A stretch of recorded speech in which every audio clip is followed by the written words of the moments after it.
Football's back, but it's Monday, so let's continue with the rewrite of Game of Thrones. Welcome to the newest episode of SDW. Super Dario World! It's a me, Dario! Woohoo!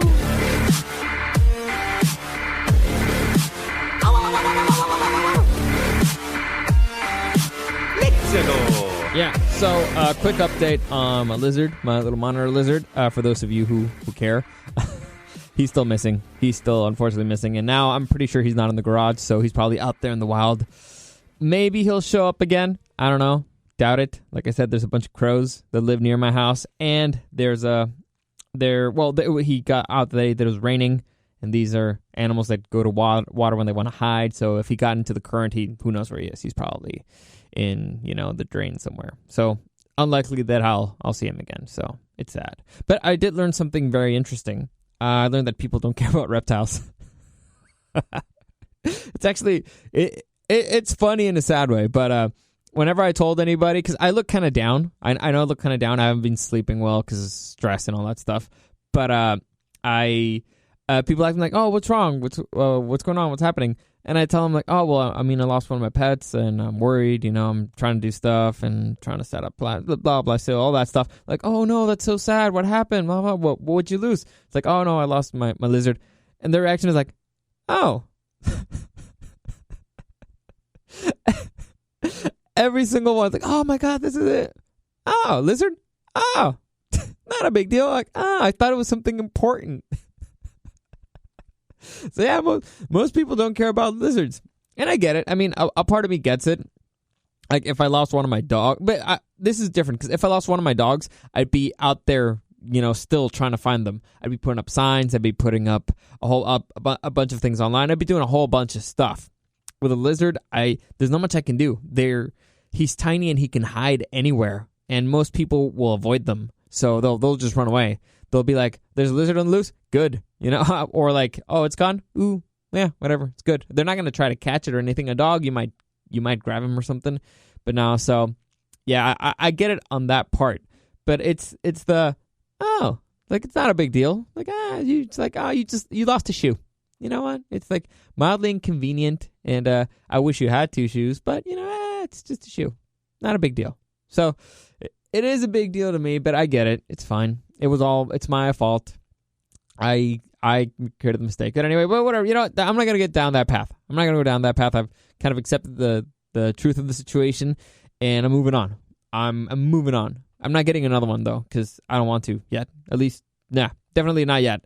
Too much work. I put way too much work into that thing, and now he's gone, so I don't feel like doing that again, at least for a minute or two. Anyway, that's it for an update on my life. I forgot to say this again. For those of you who don't know, you can listen to the podcast in the iHeartRadio app. You can find it.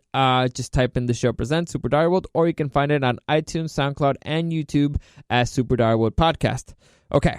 So also any comments, questions, or suggestions, you can always find me on Instagram at Dario the Show. I'm really backed up on that because since I've been trying to find my lizard, I haven't really been paying attention to much stuff. Also, I haven't really been in the mood to chat with people. It's just, I've been avoiding that stuff. But also, for those of you who care, I was on today. We did the P1 podcast again today, and I was in that one. I had a horrifying experience inside of Emily's car.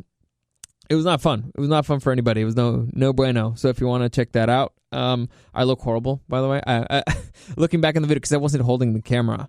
My hair is a mess. 'Cause I'm wearing a baseball hat, but it's like there's a hole in my hair, so it looks like I'm going bald. Which is, honestly, it was horrifying. It's one of the most horrifying things that I can imagine happening to me at such a young age, just going bald, especially when I didn't even see it coming, All of a sudden, one day I wore my hair wrong, and all of a sudden I'm bald. It would be really sad. But, yeah, that also, I'm honestly concerned. I look way too tired. I have bags under my bags. It was not a pretty scene, so I need to catch up on some rest, because if that's how I look on the outside, imagine how my brain is. I feel sluggish. I feel tired. I need to do something about it. So I don't know. Maybe I need to find a pick me up somewhere. Anyway, that's it on that. Let's move on to why we're here. Why are we really here? It's a Monday. And I didn't do this last Monday, but what does every single Monday need if not the opportunity the opportunity for me to fix D&D's horrible mistakes in the rewrite of Game of Thrones.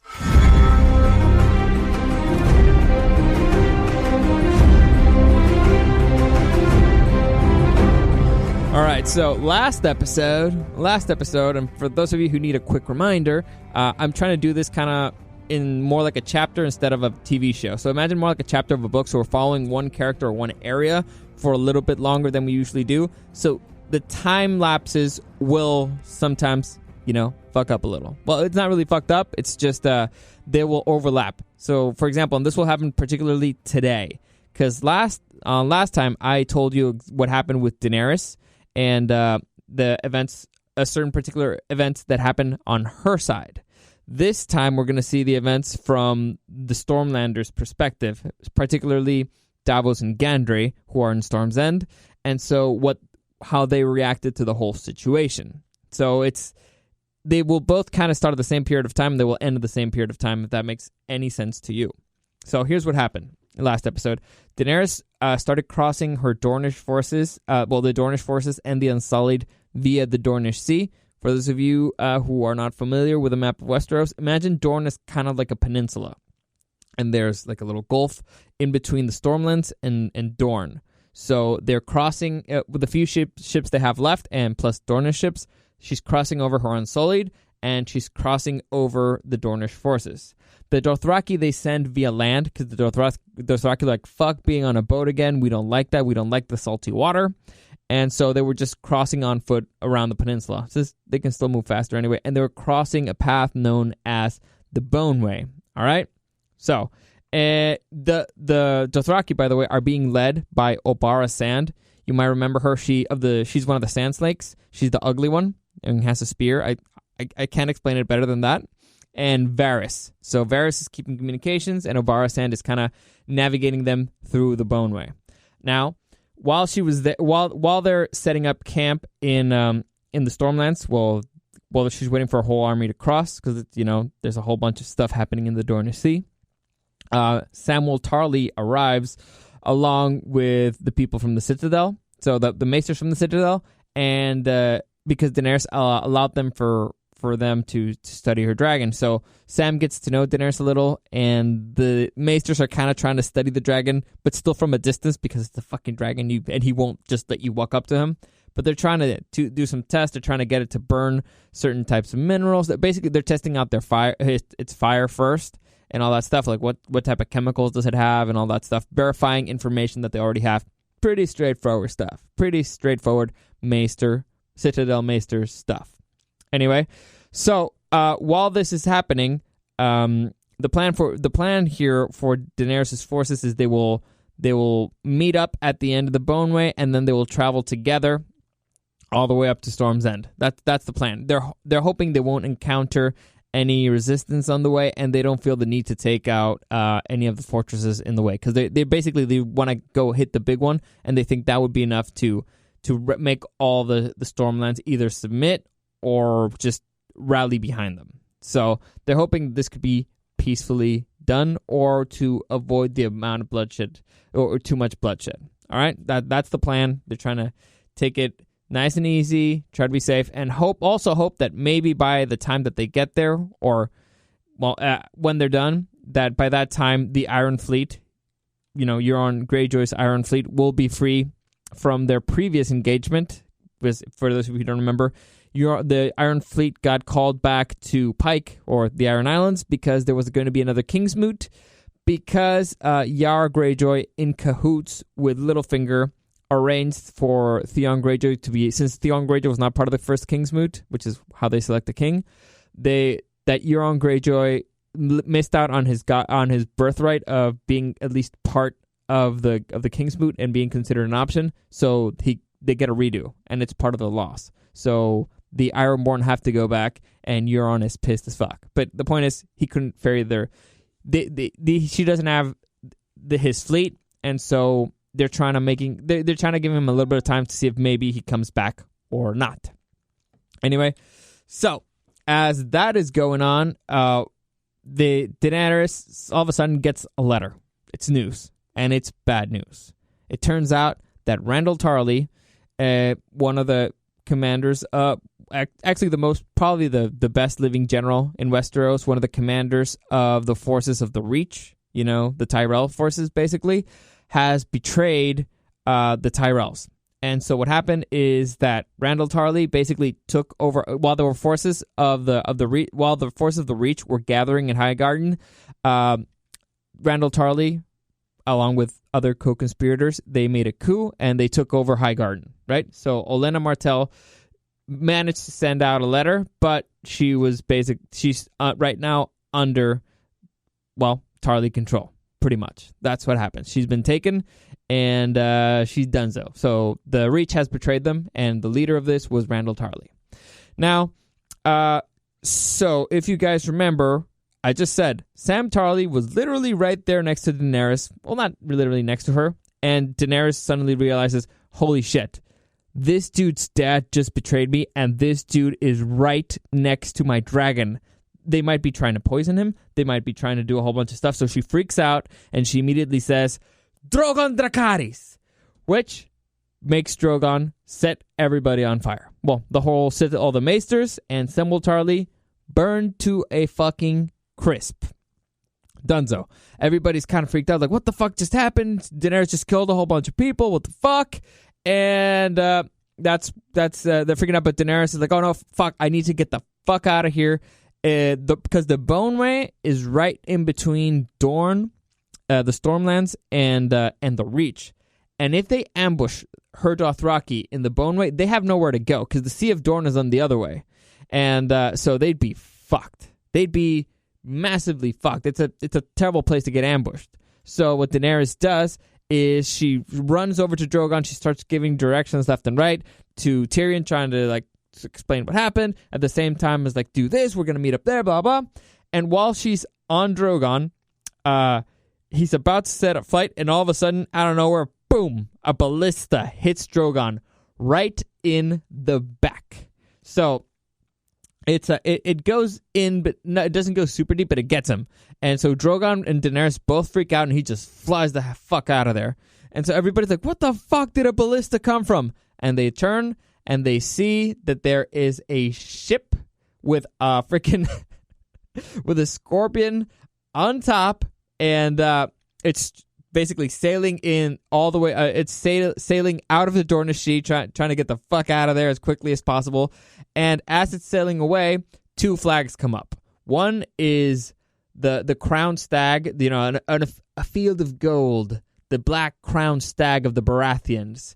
And on the other flag, the smaller one, is on a gray field, a ship with an onion flag. So that is the flag of the Onion Knight, a.k.a.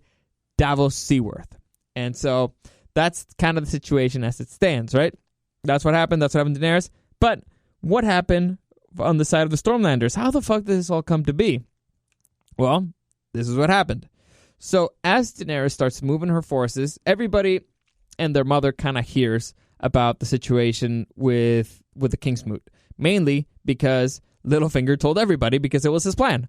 So he informs everybody that Daenerys has lost her fleet, at least momentarily, and so that the most likely outcome will be that the armies of Daenerys' armies will most likely be coming on land. So Storm's End is going to be the first part they're going to hit. So what do the Lannisters do? They send the Lannister army over to Storm's End. Now, Storm's End right now is under the control, technically, of the Baratheon forces, but they don't call them that. They don't call themselves the Baratheon forces because the person who's there, the person who's in charge, and again, it was Littlefinger who got this person in charge, is Davos Seaworth and Gendry Baratheon. Now, Gendry is not Gendry Baratheon at this point. He is technically, what is it? Well, he should be Gendry Storm because he's the son of a Baratheon, but since he was also from the Crown Lands, he could be Gendry Waters. The point is, Gendry's a bastard, and he has no name, he has no nothing. But he looks kind of like Robert, and the fact that Davos is vouching for him makes everybody accept that, okay, this is the last blood heir of the Baratheons. He might not have any titles, but he's the last blood heir, so it should be his, even if he doesn't have the Baratheon name, and we'll follow him. And so Gendry's been doing his best to kind of like gain a little bit of reputation there. Now, Gendry is kind of an idiot. By that, I mean he's not educated in matters of war. He's not educated in how to be a lord. He's not educated in a whole bunch of stuff. Davos, pretty much the same thing, right? Davos is not a lord. I mean, he's technically a lord, but he's not really a lord, and he speaks plain, and he's lowborn. He doesn't give a fuck. And so what they've been doing pretty much is practical stuff. What the things that helped rally him together, the things that helped pretty much the castle come up behind him, is that, okay, I am a fucking blacksmith, and so we're about to be attacked by dragons, so we can build defenses against dragons. So he's down there, he's still, as a blacksmith, he's still getting his hands dirty, and whenever anything's needed of him, he's down there, on the fucking fires doing stuff. He's doing stuff. All right, that's the solution for this. I don't know, Maester, what do you suggest? This. So he delegates, but he keeps his hands busy, so people kind of respect that. And also, back in the day, people really respected blacksmiths because you needed one. Like, it's actually pretty funny. The last name Smith, this is a fun history fact for those of you who don't know. The last name Smith is probably so common in the U.S., John Smith and whatever. It's so common because back in the day, your last name was usually your profession. Like Smith, you most likely were some kind of either a blacksmith, goldsmith, or something. So the problem, you were in the smithing industry. Judge, weaver, glover, gardener, hunter, all the copper, Clark, all that stuff. So farmer, dyer, so all fisher. So usually last names were a profession. Anyway, and the reason why there's so many Smiths out there is because when one group of people conquered another one, sometimes they killed everybody, but they usually left the Smiths alive because, like, all right, we could use you. You're a useful person. And so whenever somebody got conquered, Smiths would just pretty much stay there and keep working. Like, all right, okay, I'll just, instead of making swords for one side, I'll make swords for another. Same deal. So that's why, that's a fun historical fact. That's why the last name Smith is so common in the United States. And, in English language, or people from English descent. Anyway, where was I? Oh yeah. So they respect him. He's trying to learn, but at the same time, Gendry's again kind of an idiot, and he's stubborn. There's a reason why they call him a bull, because he's so stubborn. But at the same time, he understands that he's just way out of his league in all the situations. So Davos takes over a lot of stuff. Davos is his hand. Davos tries to rally the lords together, and they try to make a plan. Because right now everybody's freaked out because there's a dragon right across the sea. Right? They're freaked out massively because of this, and the Dothraki are there, and everybody's freaking out. Now, they know that they have certain advantages and certain disadvantages. The advantage of the Stormlands is that the country is very wild. By that, imagine it's like a jungle. Imagine freaking Florida, where it rains all the fucking time, but worse. Like, literally imagine the rainforest. So it's very dense with greenery, so they can hide from dragons, they can hide armies, they can hide a lot of stuff, but it's not very convenient either, because, dragons can set forests on fire. So hiding good, but they can't hide forever. And so they're trying to find, also they know that since it rains so much, there's thunderstorms, there's all that stuff, flying is not the greatest thing. So they know they have a little bit of time, but they need to plan out what they're going to do. So while the Stormlanders are trying to figure all that out, they're trying to deal with because there's also lords who are like, who the fuck, why are we following a bastard and stuff like that? Well, Gendry's trying to get their respect. Also, at the same time, Gendry has to kind of learn how to fight like a knight. Because swinging he's big, he's strong, but, it's something, one thing is being big and strong, the other thing is actually knowing how to fight, You need different types of muscles. So he's trying to learn that. That's pretty much how things are going. They're trying to make him a respectable lord at the same time, but he still wants to be down there, getting his hands dirty, making spears, ballistas, all that stuff. So he's doing that. Davos is trying to deal with all the political stuff, not greatly at it, but he's trying. And while they're doing all that and freaking out about the dragons coming and the dragon army coming, I'm just going to call them the dragon army, that's when the Lannisters arrive. Now, the Lannister army, specifically Jaime Lannister and Bronn. So you got Bronn and Jaime, along with all the Lannister forces, arriving at Storm's End, and also they bring a few scorpions, and they bring the designs that were created by Qyburn, which it's a slightly better design of a ballista. It's not going to be the fucking cannons that Euron Greyjoy used to kill and to kill Rhaegal and destroy the fucking destroy fucking Daenerys' fleet. No, not that thing. But it's a slightly better design. It moves a little bit faster. It reloads a little bit quicker. Stuff like that. So Gendry gets that design, and he's like, oh, I can actually make improvements on this if we change out certain materials. And so he's like, okay, great. He has a project. And so he goes out, and that's his project. He's going to make the ballistas. They're going to try to kill the dragon. And even if they don't use them for the dragon, they can still, hurt people because they're fucking ballistas. And so that's kind of the thing that the Lannisters bring to the table, plus forces. So Jaime Lannister comes in, and he basically just takes control of the castle. Now, a lot of people are freaked out about letting the Lannisters in because they're like, oh, well, what if they come in and they'll kill us because of, maybe they considered us traitors because we still followed the Baratheons and all that stuff. We supported Stannis. But at that point, Jaime knows we're dealing with a fucking dragon. Also, these guys are going to be in the front line. So their punishment is going to be, I'm going to keep them in the front line. We're in the back. And so the first ones to get hit will be all these Stormlanders who supported Stannis. That's his plan. But he's painting it as an opportunity, like, well, you'll have an opportunity to save yourselves. All right, we're here as backup. These are your lands anyway. If you prefer us to leave, well, you can leave. But right now, the first line of defense is you, and then us, and then it's your women and children. So if you want us to leave, we can leave. So that's how Jaime would handle that. And so they start making a plan. So they know that they have a weapon that may or may not hurt the dragon, right? The big concern right here, honestly, is the dragon. Everybody else, they're anticipating for. So what they're thinking of, here's who they're dealing with. First off, it's the Reach. Now, Cersei and Jaime have Randall Tarly firmly in their pocket, so they're considering the Reach forces either eliminated because they'll kill themselves, or on their side if Randall Tarly's coup is successful. Either way, Randall Tarly is off the board because, well, at least he's off the board for Daenerys. The best general in Westeros, Daenerys lost him. And hopefully he will be able to turn the biggest army in Westeros, the Reach, because the Reach has the most people, he'll be able to turn them onto the side of the Lannisters. So that side, solved.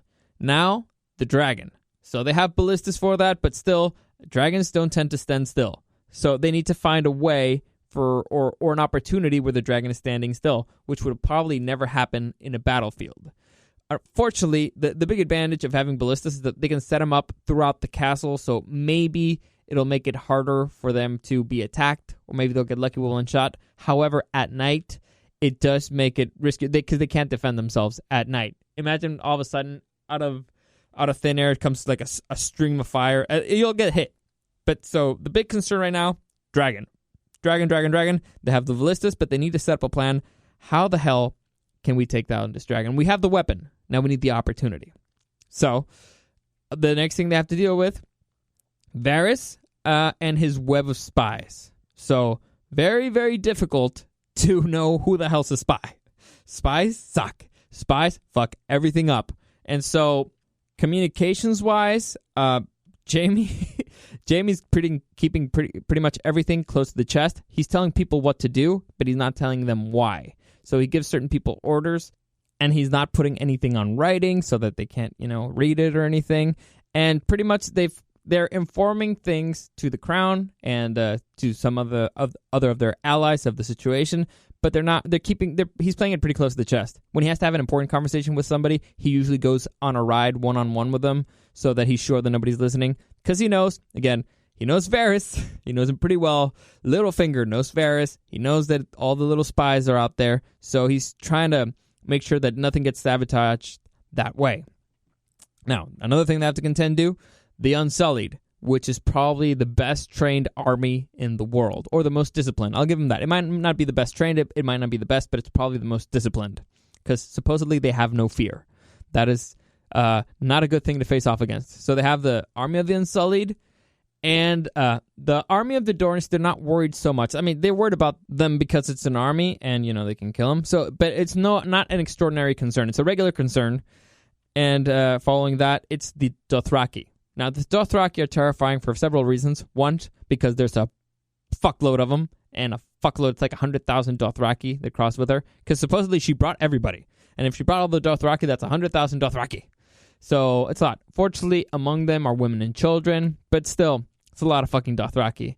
And they're worried because they are wild people, and so even if you manage to defeat the bulk of them, they could spread out and cover the countryside, and then you'd just be dealing with a whole bunch of groups of ravaging Dothraki. And if it's a few thousand, it's still a few thousand, and catching up to them on horses is not going to be an easy thing. So the point is, they would be a bitch to deal with afterwards. So that's the things they have to contend to. So first things first, in that situation, what's Jaime Lannister going to do? Okay, we got the Reach, good. So if the Reach happens to be successful, the coup happens to be successful, then I need to mobilize those forces to take over or to intercept the Dothraki while they're in the Boneway, because that's when we can do the most damage. So he secretly sends out riders that he trusts to go out and send that letter. So he handpicks some guys to go out and do that, to deliver the letters to Randall Tarley and the Reach.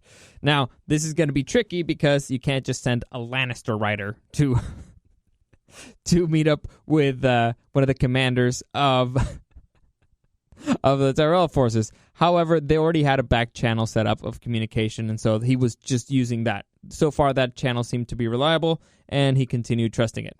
So that's how he deals with that. Now, for the rest of the plan, it was a bit of a complication.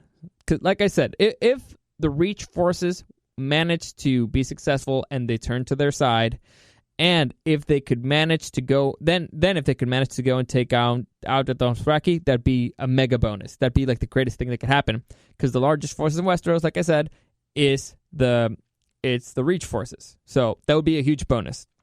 But they can't count on that for sure, because he doesn't know the outcome. So what he started doing is he started sending out forces to some of the castles close to, slowly, secretly, because you don't want a lot of movement to be known, but you want to do it slowly, slow and steady, sending out, it looks like just patrols, but they never actually return. And you start sending them to the castles that are, because there's a whole bunch of castles in the Stormlands land, but the castles that are close to the coast of the Dornish Sea. So little by little, they move out there, start sending supplies, sending weapons, and slowly trim, and these are the slower forces, meaning the the engineers who build, siege weapons and stuff, and the ground forces. The horses could go at the end because they could travel way, way faster. But the point is, taking advantage of the terrain where they could be a little bit more secretive and smaller numbers. That's what they've been doing. Since Daenerys is trickling her forces into the north, well, towards the Stormlands land, they're trickling their forces to the south to hopefully get them by surprise. Because right now, the best thing they could do is hit them by surprise. He knows that. He's calculating that they have the strongest defense is it's Storm's End. That's the best place for them to defend themselves. However, that is not a place that you want to be if you're under siege by a dragon. Also, he realizes that if at one point, this is actually the argument made by Robert Baratheon back in the day, but he told Cersei. Robert Baratheon specifically told this to Cersei in the show. It's one of the best scenes written by D&D back when they knew how to write. But anyway, so Robert Baratheon's argument is, okay, we might be in our forces, we might be in our castles, and we think we're safe, right?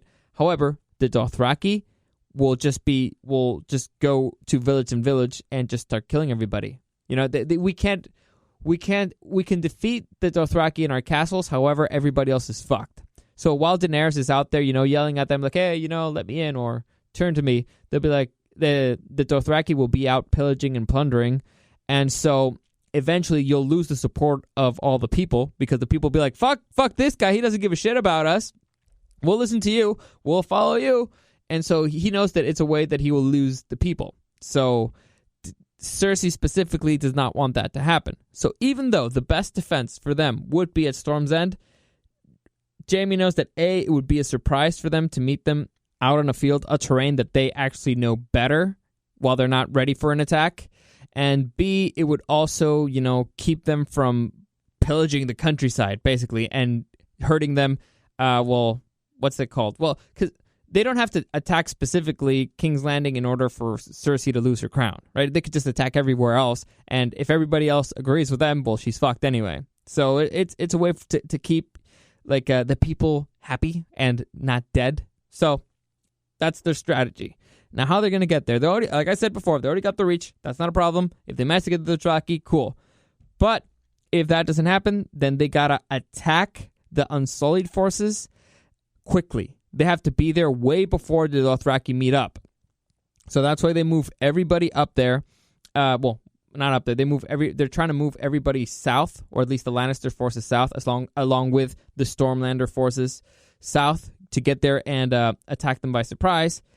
And if that attack is successful, then hopefully by that point the Dothraki are still not through the Boneway, and they can set up defenses there. So he's also setting up the next stage, which would be if the battle against Daenerys is successful and they manage to push him out to the Dornish Sea, or they completely destroy them, then he would have forces immediately ready to go and start setting up a defense at the end of the Boneway. So that's kind of where that goes, because they wouldn't have anywhere to run to Dothraki, and so that would be the perfect opportunity. But it has to be quick, and it requires victory pretty much on all ends. And again, this is if the Reach forces are not able to help them. You always got to have a plan B. So as that is happening, he has to now deal with the biggest thing. Like, how the fuck can we deal with the fucking dragon? How are we going to be able to get up close enough to get it, or how in a position where it's calm, or it's not, running around like crazy? So they start considering a few options. Do we go with poison? Do we go with sabotage? Do we try to make a trap so fucking large that the dragon can do nothing against it? It doesn't matter where you're hiding. The whole Stormlands are a trap. So start considering, like, maybe we can get some ballistas up close, or they try to plan out the attack of when or how they can hit him before, in secret before the dragon comes up, but they can't get the range. So as they're considering this, Gendry, simple-minded Gendry, mentioned this, like, well, why don't you just make the ballista move? And Jaime's like, there's no fucking way that we're going to make a ballista move, like, fast enough in order to follow a dragon. The scorpion, by the way. I'll be using those terms interchangeably, by the way, because the scorpion and the ballista, the differences between the two are minimal, honestly. They're minimal. They're both basically giant fucking crossbows. Anyway, so Gendry's like, well, yeah, but I mean, why don't we just put it on a ship, and we'll hit it on the ship? And Jaime's like, oh, great fucking idea. So how are we gonna get a whole fucking fleet to take down the Dornish fleet and not get the attention of the dragon while we're doing it? And that's when he realizes that, I got Davos fucking Seaworth, the best smuggler in the world, standing right there. So could it be possible for us to kind of camouflage a ship, hide a ballista in it, sail across the Dornish Sea all the way to the end, so it looks like it's a merchant ship? It's sneak. If in case they'll go at night, and so hopefully the Dornish ships won't notice them. But even if they do, they'd probably think, oh, it's a merchant ship. So the ideal thing is that Davos is going to be smuggling them. They're going to try to go in secret, but even if they get spotted, they'll be like, oh, it's just a merchant ship. It's trying to deliver goods, whatever. And so they are. The plan is, we're going to make a ballista, a collapsible ballista, because Gendry made some designs to make it more convenient to travel and all that stuff. And also, well, it was Gendry and Qyburn. Qybur's original design made it for it to be more convenient. Gendry was able to improve upon that a little. So they have a ballista that could be. They could design a ballista that could be carried on a ship, hidden, and then when it's needed, it could be set up rather quickly, and they could cover it up with a fucking cloth or something, and then when it's necessary, it would shoot. So they say, all right, okay, well, they only have a few people who know how to shoot the ballista, and they're not really sure who will keep their mouth shut. So Jaime decides to send Bronn and Davos on the little ship across the Dornish Sea to try to to try to take down the dragon if they see an opportunity. If not, whatever. It's just basically sailing across there, trying to catch an opportunity. So you have Gendry, Davos, and Bronn on a ship, and plus a couple others to help with this situation. Why do you have those three? Because, well, to assemble the ballista, the best person to have there in case there's any complications is the guy who built the fucking ballista. So you got Gendry there for that. You have a couple of hands to help him carry stuff. You got Bronn because he's the guy who's been trained to shoot the thing. He's been actually practicing, training to shoot with it. And, see, Davos, he's going to be the hand. He's going to be like the captain there. So you got a few hands there to help him with that. But mostly it's a small crew. It's a small ship.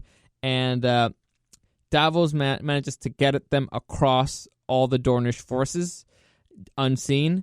And they're not too worried about being found or anything because they know, well, this is kind of the military thinking, I guess. No way they're going to attack us with just a single ship, right? That'd be stupid. So we don't have to worry about one tiny little ship. It's just whatever. No big concern. We don't have to worry about it. It's not a teeny tiny ship. It's not a boat, but it's a little bit bigger enough for it to have a ballista and be able to shoot from it. But still, it's not in any way, shape, or form an actual threat. So they're kind of banking on that. And so they go onto land to see kind of what's happening, from a distance to try to see if they get a situation to do this. And that's when they notice that the group from the Citadel is kind of trying to do stuff with the dragon. So the dragon is mostly still. It's on the ground. So they're like, this is the best fucking opportunity that we're going to have. So they get on the ship. They set sails and they start going in the direction of the Dornish Sea. So they're trying to get close. They're getting as close as they can. They notice that some ships may or may not have seen them at that point, but they're like, small ship. You can ignore them. It's just a ship trying to go out and immersion ship, whatever. You don't have to really worry about them. We're just a few, damn you computer, few people, just sailing a little bit for the day. And as they're doing this, Davos notices that... he notices a few people. First off, because he's using, like a telescope, like the things that usually captains have. Anyway, so he's using a telescope, and he notices Tyrion fucking Lannister right there. Now, for those of you who don't remember, Davos actually had a few sons when the story began. I think in the show that he only had one. But point is, he had a few sons, and all those sons were killed in the Battle of the Blackwater. The commander of the Lannister forces in the Battle of the Blackwater was Tyrion Lannister. So in his mind, the man who's directly responsible for the death of his sons, to frickin' wildfire, was Tyrion Lannister. And he's standing right fucking there. So for a moment, he actually considers maybe trying to use the ballista to kill him. But then he's like, I don't know how to operate this thing. So he's just... His fire is kind of like fuming, but he's trying to stay on track. He's trying to get them out of there quickly and quietly, or get them close without raising any real attention. And as they're sailing, he also notices other people. He notices Samwell Tarly, whom he briefly met at the Wall, but he's a great big fat guy, and that part of the world is kind of hard to not to notice or not to remember. The only fat guy on the Wall. Anyway, so who had a conversation with Stannis? So you kind of tend to remember those things. Anyway, where was I? Yeah, so he notices him. And at this point, it's very important to state, both Davos and Gendry are not 100% sure about this plan. And I don't mean because it might fail and they might die a horrible, horrible death by dragonfire. No, I mean because they're not exactly sure the benefit of taking out a dragon in the context of the war against the undead on the north. Now, they did come to terms that by taking, when they took Storm's End, they basically accepted, all right, well, we're on the Lannister side now because the Lannisters kind of, it was part of the deal. We're in bed with them now. But they're like, maybe there's a way that we could negotiate with Daenerys. There might be something we can do. Davos not a big fan of this idea because, again, her hand is Tyrion Lannister, and he hates Tyrion Lannister because he caused the death of his children. But they're still trying to find a way, like, this is a big army. There might be something that we can do. Maybe Jon can do it. So they're not 100% in on the whole battle thing. They're helping out. They're doing their part. But they're not 100% in. That's when, out of nowhere, he notices that Daenerys Targaryen just yells out Drogon Dracarys, and Drogon sets freaking Samwell Tarly on fire. And all the maesters of the Citadel. And they're just like, what the fuck has happened? Why? Why is this crazy bitch setting people on fire? Maesters. Everybody respects. This is very important. Everybody respects maesters. They're doctors. Well, they're not like they're doctors. They're their doctors. People respect doctors. You know how earlier in this podcast I mentioned that people tend to save smiths because they were useful people and they realized their importance. Maesters are even more important than that. So it was dumbfounding to see why somebody would do this, and that actually helped cement Gendry and Davos in the decision, like, oh yeah, this bitch is crazy. She's just burning people alive for no fucking Maesters. Samwell Tarly just burned alive, burned to a crisp, dragon fire, horrible fucking death. They just exploded. All the gases, all the liquids in their body turn to gas and they explode. It's pretty quick, but it looks horrifying.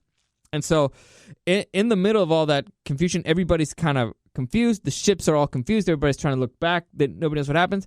Davos takes the opportunity, gets a little bit closer. They take the cover off the ballista, set it up. While Daenerys is running towards the dragon, Bronn takes aim and sets loose. Boom! Hits the dragon right in the back. Right in the back. Not a kill shot, but it's an injury. The dragon freaks out, flies the fuck out of there. Daenerys barely is able to hold on, and, because she's tied up, honestly. Because at this point, I mentioned this before, the dragon has a fucking saddle, okay? I don't know why in the show they made her ride bareback. Here, well, I can make a joke about Daenerys riding bareback because she's a whore. But anyway. She's not a whore, but she's kind of sleazy. Anyway. Where was I?